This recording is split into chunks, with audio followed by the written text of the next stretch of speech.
everyone. Namaskar. This is Neha Singh, your online economics teacher. Today we will talk about causes of poverty. In my previous video, I already discussed what is poverty, how many types of poverty are there in our country, India, and today we will talk about what are the actual reason of poverty or what are the causes behind this poverty. One by one we will discuss all these topics, and if you haven't go through with my previous video, in the description box I will definitely mention the link of those videos. So let's start today's session. Causes of poverty. The most important and fundamental, I can say, the most important cause of poverty is the population. Yes, population is the one of the major cause of poverty. As you see in India, there is a rapid increase in population इतना ज़्यादा बढ़ जा रहा है कि जिसकी वजह से पोवर्टी इस कदर से हमारे कंट्री में फैल चुका है कि 1/5 of the poor people are living in our country only. So इसी से आप अंदाज़ा लगा सकते हैं कि हमारे कंट्री का जो इकोनॉमिकल कंडीशन है वो कितना ज़्यादा अफेक्टेड हो जा रहा है इस पोवर्टी के वजह से. Because as I mention in my previous video कि पोवर्टी, जो लोग पोवर्टी से मतलब पोवर्टी के हेड में आते हैं या जो लोग अपने बेसिक ज़रूरतों को पूरा नहीं कर सकते, उनको गवर्नमेंट एक स्पेसिफिक व्हाट आई से हेल्प प्रोवाइड करती है. उनके लिए एक स्पेसिफिक कार्ड बनते हैं जिसको हम लोग BPL कार्ड बोलते हैं, जिसका फुल फॉर्म होता है बिलो पोवर्टी लाइन. जो लोग बिलो पोवर्टी लाइन के हेड में आते हैं उनको ये BPL कार्ड इशू होता है, और जिसके माध्यम से, जिसके हेल्प से उन्हें वो सारी ज़रूरतों की चीज़ें औरों के कंपैरिजन में कम दाम में मिलता है. तो डेफिनेटली कम दाम में प्रोड्यूस तो होता नहीं है, गवर्नमेंट को इसके ऊपर सब्सिडी लगाकर उसको कम दाम में उनको देना पड़ता है. तो गवर्नमेंट उनके बिहाफ में पे कर रही है. So these are the thing. ये एक प्रोसेस इस तरह से हमारा कंट्री चलता है. तो ये जो पॉपुलेशन है वो पॉपुलेशन कैसे अफेक्ट करता है, फर्स्ट ऑफ ऑल आपको समझना पड़ेगा कि हमारा जो पॉवर्टी है वो हमारे पर कैपिटा इनकम के ऊपर डिपेंड है. What is per capita income? Per capita का इनकम का मैंने फॉर्मूला आपको डिस्कस किया था, total income divided by population. तो पॉपुलेशन जितना ज़्यादा बढ़ेगा पर कैपिटा इनकम उतना ही कम होगा, एंड वाइस वर्सा.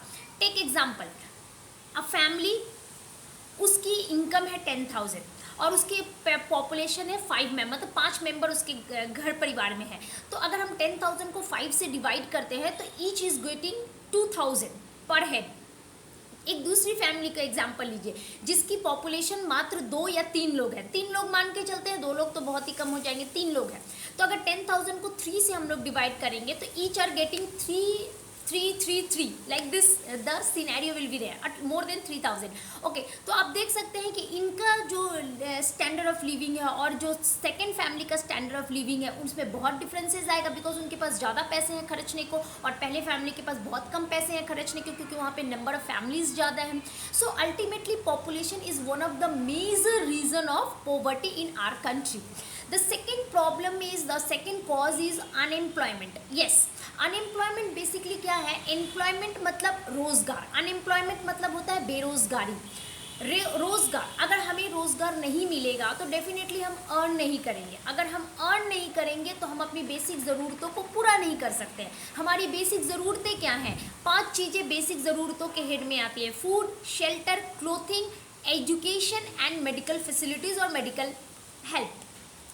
तो जो इंसान इन 5 चीज़ों को पूरा नहीं कर पाता है वो पॉवर्टी के हेड में आता है. तो इस 5 चीज़ों को पूरा करने के लिए मुझे पैसे चाहिए, because money is the only medium of survival in our country nowadays. So अगर पैसे हमें तो लीगली ही अर्न करने पड़ेंगे. हम चोरी नहीं कर सकते, हम डकैती नहीं कर सकते, हम किसी के पास से छीन नहीं सकते. हम एक प्रॉपर इज्जतदार लोगों की तरह ऑनेस्टी के साथ जिएंगे, जिसके लिए मुझे काम करना पड़ेगा, क्योंकि मैं काम करूंगी तभी लोग मुझे पैसे देंगे और उसी पैसे से मैं अपनी ज़रूरतों की चीज़ों को पूरा कर सकूंगी.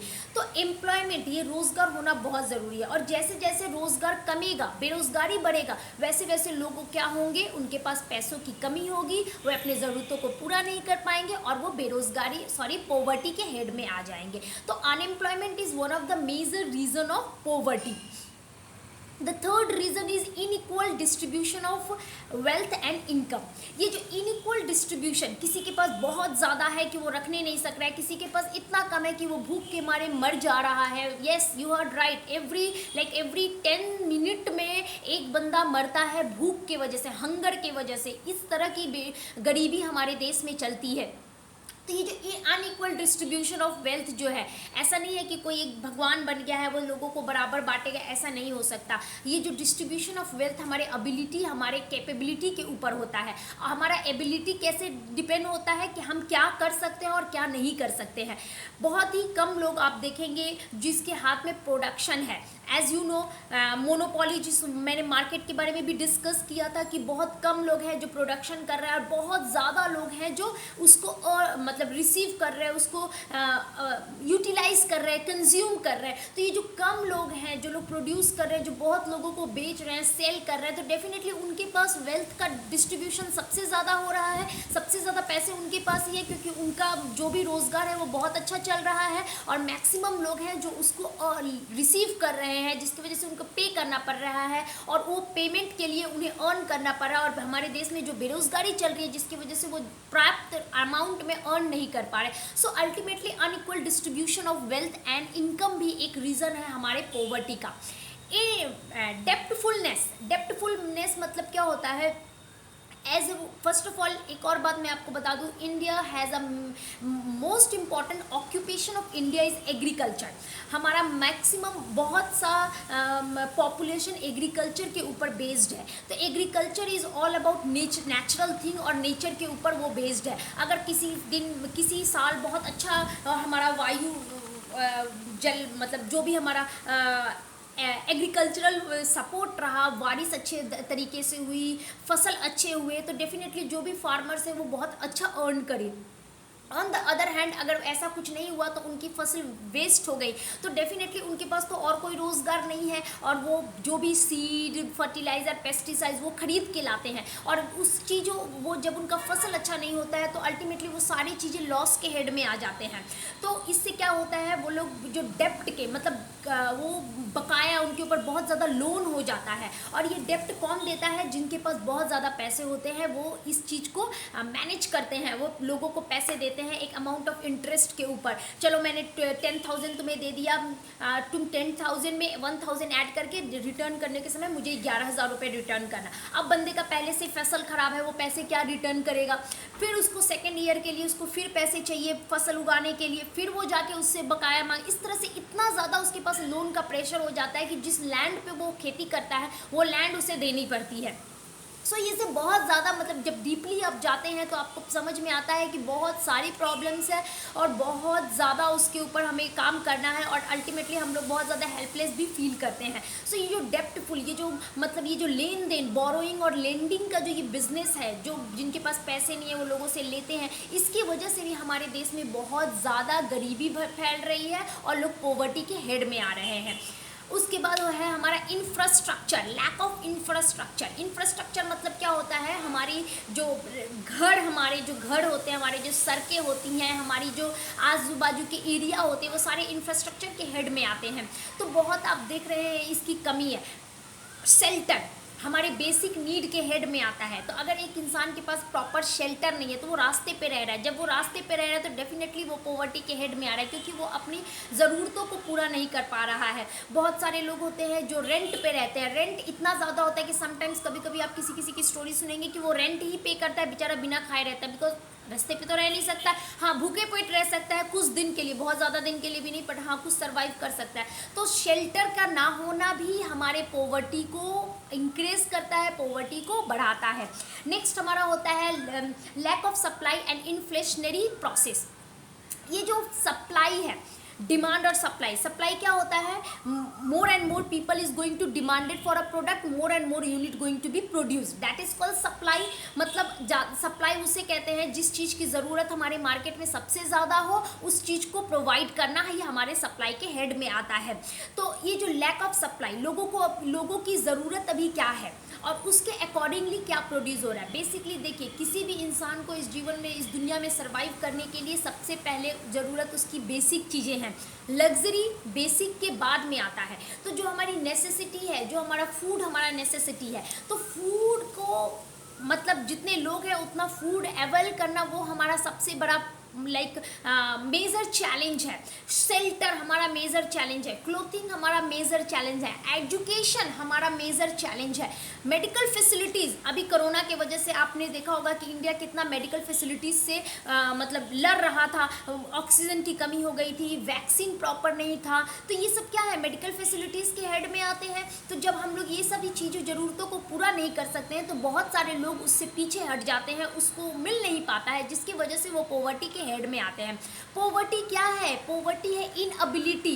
जिस इंसान के अंदर क्षमता नहीं है किसी चीज़ को करने का, किसी चीज़ को पाने का, अपनी बेसिक ज़रूरतों को पूरा करने का, वो बंदे पॉवर्टी के हेड में आते हैं। तो basically poverty is not anything else to be defined. Poverty अगर कोई कुछ आपसे पूछे कि what is poverty, poverty is an inability. मैं केपेबल नहीं हूँ, मैं अनेबल हूँ, तो मैं डेफिनेटली एक पॉवर्टी के हेड में हूँ। पॉवर्टी बहुत तरीके के होते हैं जो कि मैंने अपने वीडियो में, पिछले सेशन के वीडियो में ऑलरेडी पार्ट 2 में डिस्कस कर चुकी हूँ मैं। तो मैं उसका लिंक आपको देखूँगी, please go through and then you realize that कहीं ना कहीं हम लोग सब कोई पॉवर्टी के हेड में आते हैं। ऐसा नहीं है कि एक स्पेसिफिक सेक्शन ही पुअर है, हम आप सिचुएशन के वाइज पॉवर्टी के हेड में आते हैं। फिर हमारा हो जा रहा है सोशल फैक्टर। बहुत इंपॉर्टेंट रोल प्ले करता है सोशल फैक्टर हमारे पॉवर्टी को इंकरेज करने में, पॉवर्टी को बढ़ावा देने में। ये सोशल फैक्टर्स क्या होते हैं? डेफिनेटली हम लोग जो कंपेयर करते हैं अपने नेबर से, अपने आसपास के लोगों से, वो जो हमारा कंपैरिजन होता है और जिसके थ्रू हम अपने ज़रूरतों को पूरा नहीं कर सकते, तो अल्टीमेटली हम पॉवर्टी के हेड में आ जाते हैं। एजुकेशन, आप सुनेंगे किसी का लड़का फॉरेन चला गया एजुकेशन के लिए, किसी का मेडिकल कर रहा है, अरे जिसको अपने 10 तक पढ़ाने की क्षमता नहीं है वो क्या फॉरेन भेजेगा और क्या मेडिकल और इंजीनियर और ये सारी कोर्सेज करवाएगा। तो ये सोशल फैक्टर होता है, लैक ऑफ प्रॉपर ये तो एक हुआ डेमोन्स्ट्रेशन इफेक्ट। और भी सोशल फैक्टर्स के हेड में आते हैं, जैसे रिलीजियस बेस्ड पीपल होते हैं, बहुत ही जो ऑर्थोडॉक्स होते हैं। सपोज अगर एक फैमिली है जिसके लड़के लड़कियां दोनों हैं, लड़के के कंपैरिजन में लड़की की एबिलिटी बहुत ज़्यादा है, लेकिन फिर जो होती वो बहुत ही रूढ़िवादी है, वो अपनी लड़की को आगे नहीं बढ़ने देता है, अपने लड़के को ही पढ़ाता है। तो ये सारी फैक्टर्स भी क्या करते हैं, उसके घर में गरीबी को दस्तक देता है। लुक, गरीब पैदा होना इज़ नॉट अ क्राइम। आपको समझना होगा, गरीब पैदा होना एक क्राइम नहीं है। हाँ, उस गरीबी के साथ जीना इट्स डेफिनेटली क्राइम है, क्योंकि गरीबी क्या है? गरीबी एक बीमारी है, इट्स अ डिजीज़। तो एक डिजीज़ को हम लोग कैसे करते हैं? उसका इलाज करते हैं, उसका ट्रीटमेंट करते हैं। ठीक उसी तरह गरीबी भी एक बीमारी है, उसका ट्रीटमेंट क्या है? Hard work. उसका ट्रीटमेंट क्या है? लगन मेहनत के साथ काम करना। उसका ट्रीटमेंट क्या है? अपनी ज़रूरतों को खुद पूरा करना। Why anyone else will going to help you in your survival? आपको खुद अपने लिए लड़ना होगा, आपको खुद अपने लिए काम करना होगा। So these are the ultimately a basic और like most important causes of poverty, जिसकी वजह से हमारे देश में पॉवर्टी इस कदर से बढ़ गया है कि हर दूसरा आदमी कहीं ना कहीं पॉवर्टी के हेड में आता है। फिर हमारा हुआ लो रेट ऑफ कैपिटल फॉर्मुलेशन। ये जो कैपिटल फॉर्मुलेशन है, बहुत लोग जो स्मॉल स्केल इंडस्ट्रीज़ है, मैंने स्मॉल स्केल इंडस्ट्रीज़ के बारे में डिस्कस किया था कि जिस इंडस्ट्रीज़ का, जिस बिजनेस का कैपिटल 5 करोड़ से बिलो होता है वो स्मॉल स्केल के हेड में आता है। तो हमारे देश में स्मॉल स्केल इंडस्ट्रीज़ का वो जो मतलब प्लेटफॉर्म जिसको मिलना चाहिए, जितना डेवलपमेंट होना चाहिए, वो डेवलपमेंट हमारे कंट्री में नहीं है, जिसकी वजह से क्या होता है, जो छोटे छोटे व्यापारी होते हैं उनको बहुत ही ज़्यादा नुकसान फेस करना पड़ता है और वो सर्वाइव नहीं कर, बिकॉज सबके पास तो उतना ज़्यादा पैसा नहीं है कि वो बड़े बड़े इंडस्ट्रीज बन जाए, बड़े बड़े अर्न करे। छोटे छोटे बिजनेसेस हैं लोग, जैसे अगर आप देख लीजिए आजकल हर कोई मॉल में जाके शॉपिंग करना चाहता है, चीज़ें एक जैसी ही मिल रही हैं, बट फिर भी वो मॉल में जाके अपने आप को बहुत ही हाई प्रोफाइल शो करना चाह रहा है। अल्टीमेटली चीज़ें उसे वही चाहिए। एक छोटे से शॉप में भी जाके आप, वो ग्रॉसरी के शॉप में जाके आप वो सारी चीज़ें ले सकते हैं, लेंगे तो उस ग्रॉसरी वालों को फ़ायदा होगा, उसकी सेलिंग बढ़ेंगे। लेकिन नहीं, ड्यू टू हमें सो कॉल्ड रिच शो करना है, सो कॉल्ड बहुत ही ज़्यादा हाई प्रोफाइल शो करना है, हम मॉल्स में जाते हैं, वहाँ पे जाके शॉपिंग करते हैं, और जो छोटे व्यापारी हैं उनके पास कोई नहीं जाता, उनसे शॉपिंग नहीं करता। Now days the graph is very reducing. So ultimately ये सारी चीज़ें छोटी छोटी चीज़ें हैं, लेकिन ये डेफिनेटली बहुत ज़्यादा अफेक्ट करते हैं हमारे कंट्री के इकोनॉमिकल कंडीशन के। Each and every family of our country, हर परिवार को, जो लोग इस तरह के रोज़गार में है, उद्योग में है, उनके ऊपर ये बहुत ही ज़्यादा अफेक्ट होते हैं। उसके बाद प्लास्टिक के आने से भी जितने भी कुम्हार लोग होते हैं जो मिट्टी के बर्तने बनाते थे, उन लोगों को भी बहुत ज़्यादा अफेक्ट हुआ है। तो ये सारी बहुत सारी चीज़ें हैं जो हमारी पॉवर्टी को डिफाइन करते हैं, हमारे पॉवर्टी को इनकरेज करते हैं, और कहीं ना कहीं इन्हीं की वजह से हमारे देश में इतनी ज़्यादा पॉवर्टी बढ़ रही है। हैंडीक्राफ्ट उतना ज़्यादा पॉपुलर नहीं है, पॉपुलर है बट लोग पसंद करते हैं बट खरीदते नहीं हैं। ये बहुत ही मतलब ये डिफरेंसेस को आपको समझना होगा। आप किस चीज़ों को पसंद कर रहे हैं, बट जब आपको खरीदने का टाइम आ रहा है तो आप वो चीज़ें खरीद रहे हैं जो ज़्यादा ड्यूरेबल है। मिट्टी के बर्तनों में देखना, उनको पसंद करना अलग बात है, लेकिन उन बर्तनों को यूज़ करना दैट इज़ डिफरेंट थिंग। लोग उस बर्तन को यूज़ नहीं करते बिकॉज वो बहुत ही लेस ड्यूरेबल होते हैं, जल्दी टूट जाते हैं, जल्दी ख़राब हो जाते हैं, फिर से खरीदना पड़ता है। इसलिए लोग बोलते हैं इट्स बेटर कि मैं प्लास्टिक की चीज़ें खरीदूंगी, वो कुछ ज़्यादा समय तक चलेगा। तो ये सारी जो मेंटालिटी है, यही हमारी पॉवर्टी को मतलब बहुत ही ज़्यादा एनकरेज कर रही है, और यही जो स्मॉल स्केल इंडस्ट्रीज़ को बहुत ही ज़्यादा अफेक्ट कर रही है। Globalization, last but not the least, globalization basically अभी जो हमारा कोरोना सेशन चला, ये क्या हुआ, ये एक नेचुरल थिंग था। ये किसी definitely people are saying that it's a man made, but ultimately we don't have a evidence, we don't have any proof, so we can say it's a natural thing. ये जो disease हमारे country में, हमारे world में affect किया, जिससे बहुत लोगों को अपनी रोजगार से, अपने जान से, अब फैमिली बहुत ज़्यादा मतलब डिस्टर्ब हुई। किसी फैमिली का जो बंदा है बहुत ज़्यादा अच्छा पढ़ा लिखा अर्न करने वाला है, उसी की डेथ हो जाती है, तो अल्टीमेटली फैमिली पूरी तरह से ही डिस्ट्रॉय हो जाती है, बिकॉज जो अर्निंग मेंबर है वही हम उसी को वो इस कोरोना के वजह से खो दे रहा है। सो अल्टीमेटली बहुत सारे रीजंस हैं जिसकी वजह से पॉवर्टी हमारे हेड में आ रही है, और ये जो नेचुरल डिजास्टर जो हमारे कंट्री, हमारे वर्ल्ड ने फेस किया है, इसकी वजह से भी बहुत ज़्यादा पॉवर्टी ने लोगों के घरों में दस्तक दिया है। So up to this much I hope you understand, and I hope मैंने आपको समझाने की जो भी मैंने कोशिश की है वो कोशिश सही रहा हो, and you people understood what ever I said. If you like my video, if you understand a bit, please subscribe my channel. I need your help, and do press that bell icon and share with your friends, and those who are studying in the class 11 and 12, graduation, masters, wherever they are having the economics, please share this video with them. It will definitely helpful. And आपको कोई भी problem है किसी भी topic में, please write down in my comment box. I will definitely make a video on that. Till that, Neha Singh is saying goodbye to all of you. Thank you. Have a nice day. Namaskar.